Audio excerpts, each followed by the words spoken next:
वेद रूपी कल्प वृक्ष का सुमधुर फल है श्रीमद् भागवत, जो हमारे नारायण से प्राप्त होकर ब्रह्मा जी को प्राप्त हुआ है। ये पहला श्रीमद् भागवत हमारे नारायण जी से चतुर्श्लोकी भागवत के रूप में ब्रह्मा जी को प्राप्त हुआ। ये परिपक्व फल है, इसमें विकलित सुख का चोट लगा हुआ है। निगम कल्पतरु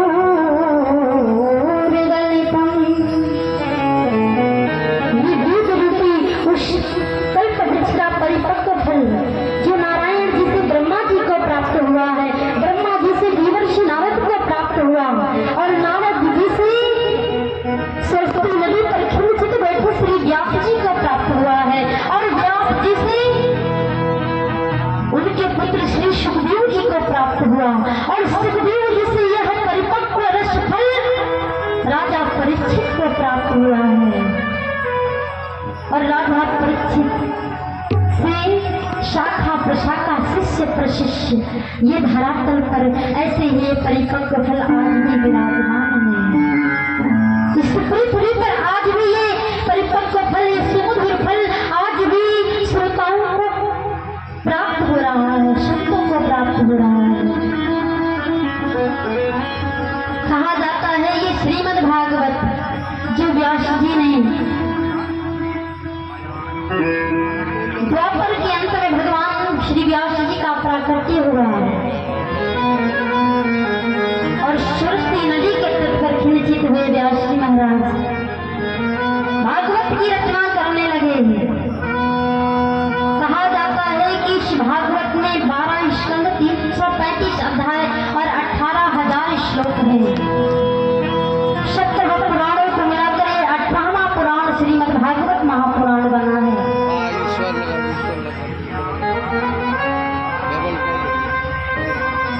और यहाँ जैसे ही वेद व्यास ने रचना की और शास्त्र कहता है कि ये जो सुमधुर फल है, यहाँ हमारे सूत जी शौनक आदि 88,000 ऋषियों ने आगे प्रश्न किया है।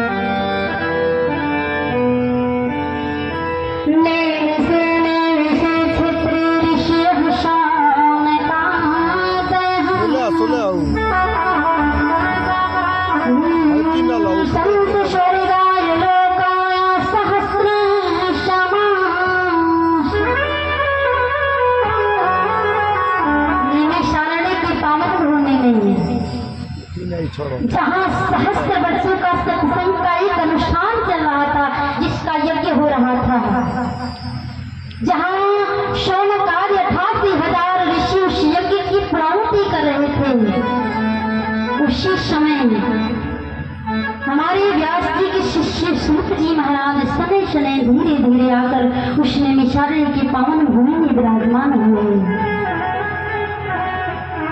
और जैसे ही सूत जी महाराज विराजमान हुए, शौनक आदि 88,000 ऋषियों ने उनको आसन पर बिठाया और पहला क्या कहा जाता है कि नैमिषारण्य, जहाँ हमारी नैमिषारण्य भूमि क्या है, जहाँ हमारे मन चक्र को शांति मिल सके, वही नैमिषारण्य है। जहाँ हमारे ब्रह्मा जी के द्वारा जहाँ चक्र गिरा है, जो मनुष्य चक्र के नाम से जाना जाता है, वही नैमिषारण्य भूमि कहलाया। जहाँ मन को शांति मिलती हो, वही नैमिषारण्य भूमि में आज सूत जी महाराज शौनक आदि 88,000 ऋषियों को कथा सुना रहे हैं। सारे संत समुदाय, ऋषि समुदाय और श्रमिक, यहाँ हमारे शौनक जी ने सूत जी से प्रश्न किया है। केवल 6 प्रश्नों में संपूर्ण भागवत समाहित है। प्राणी मात्र का कल्याण कैसे होता है? पहला प्रश्न, हमारे